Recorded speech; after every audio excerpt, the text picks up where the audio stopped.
এবার যেটা করছি ইকুই মার্জিনাল ইউটিলিটি। আমরা ফার্স্টে কি জানি, মার্জিনাল ইউটিলিটি ডিমিনিশিং হয়, মানে diminishing marginal utility at a time কোনো একটা প্রোডাক্টের মাল্টিপল ইউনিট যদি আমরা কনজিউম করতে থাকি তাহলে তার মার্জিনাল ইউটিলিটি তখনকার জন্য কমতে থাকে। ওই যেরকম আমরা রসগোল্লা খাওয়ার কথা বলি, একটা রসগোল্লা খুব ভালো লাগলো কিন্তু 10টা 12টা 14টা যার যেরকম খাবার ক্যাপাসিটি, পেটটা ভরে যাওয়ার পর রসগোল্লা দিলে খাবে না, কেউ কেউ বমিও করে ফেলতে পারে। তো একটা সময় খুব ভালো লাগছিল, একটা সময় বমি করে দিল, মানে একটা সময় ভালো লাগছে ধরে নিলাম তার ভ্যালু ছিল 10, 15, 20, একটা সময় ওটা মাইনাসে চলে যাবে। তো এইখানে দুটো কমোডিটি নেওয়া হচ্ছে।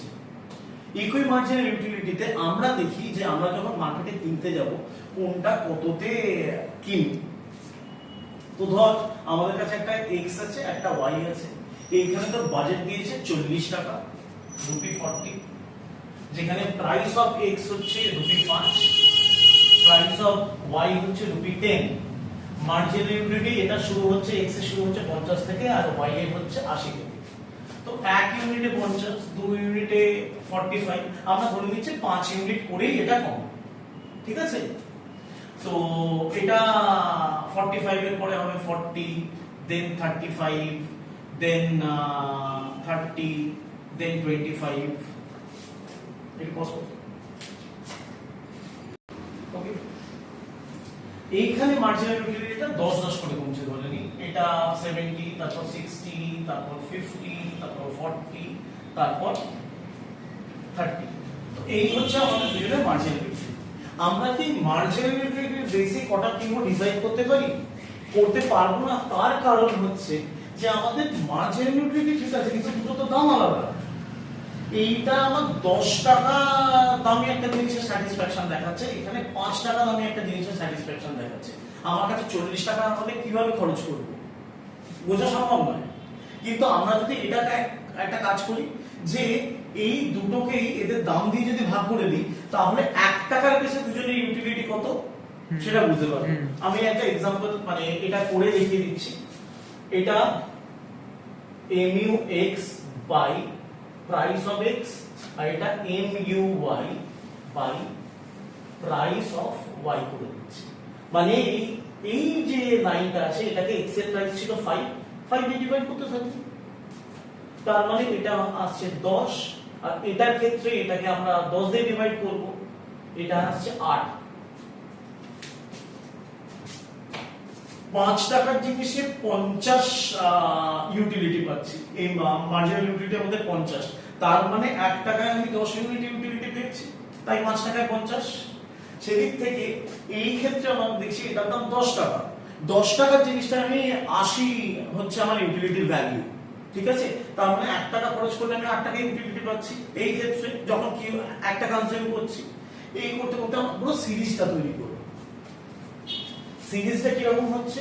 সিরিজটা হচ্ছে এটায় 10, তারপরে দেখ 9, তারপর 8, তারপর 7, তারপর 6, তারপর 5। আমি সবকটা 5 5 করে কমিয়েছি বলে এটা করতে খুব সুবিধা।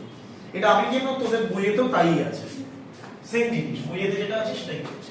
তো 10, 9, 8, 7 করে করলাম। এখানে তোরা যে কোনো একটা এখানেও দেখে নে 25 ইউনিট টোটাল আমরা ইউটিলিটি পাচ্ছি, সেটাকে 5 দিয়ে ডিভাইড করলে 1 টাকার ইউটিলিটি আমরা 5 পাচ্ছি। তো MUX by P by X, কারণ আমরা জানি আমাদের বেসিক বা মেইন ফর্মুলাটা হচ্ছে MUX by P of X equals to MUY by P of Y। এই জিনিসটা বোঝাচ্ছি আমি, এটা উপরে লিখে দিই। এটা দেখ সবকটা তো 10 দিয়ে যদি করি 8, 7, 6, 5, 4, 3 অবধি।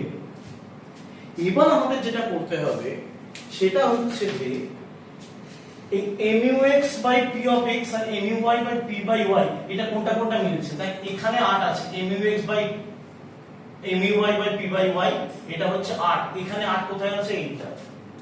তাহলে একটা হতে পারে এই কম্বিনেশনে গেলাম, তারপরেরটা হচ্ছে এই, তারপরেরটা হচ্ছে এই, তারপরেরটা হচ্ছে এই রকম কম্বিনেশন পাচ্ছি। দুটো ভাগ করে 1 টাকা খরচ করে 1 টাকার বেশি কখন দেখবো এটা সেম হচ্ছে। এর 1 ইউনিট কিনলে আমরা 1 টাকায় 8 ইউনিট ইউটিলিটি পাচ্ছি। এর যখন আমরা থার্ড ইউনিট কিনছি তখন আমরা 1 টাকা স্পেন্ড করে 8 ইউনিট অফ ইউটিলিটি পাচ্ছি। বুঝাতে পারছি? আমাদের এখানে ইউটিলিটি 80, কিন্তু 10 টাকা খরচ করে তো 80 ইউটিলিটি পাচ্ছি। 10 টাকা খরচ করতে হচ্ছে, 1 টাকায় কত 8 ইউনিট পাচ্ছি, এখানে 1 টাকায় 10 ইউনিট পাচ্ছি, তার মানে এটা বেশি কিনবো। সোজা কথা, এই সব যদি ছেড়েও দিই, আমরা পাতি যেটা যদি বুঝি, আমরা যেটা বেশি পছন্দ করি সেটা বেশি কিনি। তো আমরা যদি দেখতে পারি 5 টাকার জিনিসটা আমি 50 ইউটিলিটি পাচ্ছি, তার মানে 5 টাকার জিনিসটা আমার বেশি ইউটিলিটি দিচ্ছে, পার টাকায় 10 ইউনিট, তো এটা বেশি কিনবো, এটা কম কিনবো। তো যে কোনো কম্বিনেশনই হোক, আমার কাছে 40 টাকা খরচ করার হতো, এক্স টা বেশি কিনবো, ওয়াই টা কম কিনবো, এটা তো বোঝা যাচ্ছে। এবার আমরা যেটা করব, এরপর ক্যালকুলেশন করে দেখে নেবো যে কোনটায় কত খরচ হচ্ছে। ফার্স্ট, প্রথম কম্বিনেশন নাম্বার 1 পাচ্ছি 3 ইউনিট অফ এক্স আর 1 ইউনিট অফ ওয়াই। তাহলে 3 ইউনিট অফ এক্স এর দাম হচ্ছে 5 টাকা, আর 1 unit of Y, 1 into Y এর দাম হচ্ছে 10, তার মানে হচ্ছে 5 প্লাস 15 প্লাস 10, 25 টাকা খরচ হচ্ছে। আমার খরচ করবার ক্যাপাসিটি হচ্ছে 40 টাকা, তার মানে আমি আরো বেশি খরচ করব। তাহলে কম্বিনেশন 2 তে গিয়ে দেখি, কম্বিনেশন 2 সাথে আসছে, তার মানে 4 আর 2 4 unit of X plus 2 unit of Y, তার মানে এটা 20, আর এটা হচ্ছে তোর 20, 40। আমাদের খরচ করবার হচ্ছে 40 টাকা, এটা মিলে গেল। তবু এখন তারপরেটা ক্যালকুলেট করে দেখে নিই। এটা হচ্ছে 6 মানে 5 unit of X plus 3 unit of Y,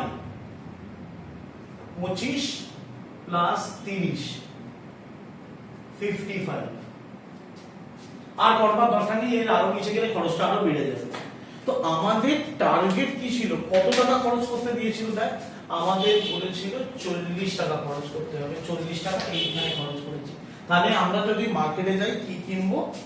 আমরা মার্কেটে এই 4 ইউনিট অফ ওয়াই, তার সাথে 2 unit of 4 unit of X আর 2 ইউনিট অফ ওয়াই, এইটা হচ্ছে আমাদের ইকুইলিব্রিয়াম ওই 40 টাকার জন্য। বুঝাতে পারলাম?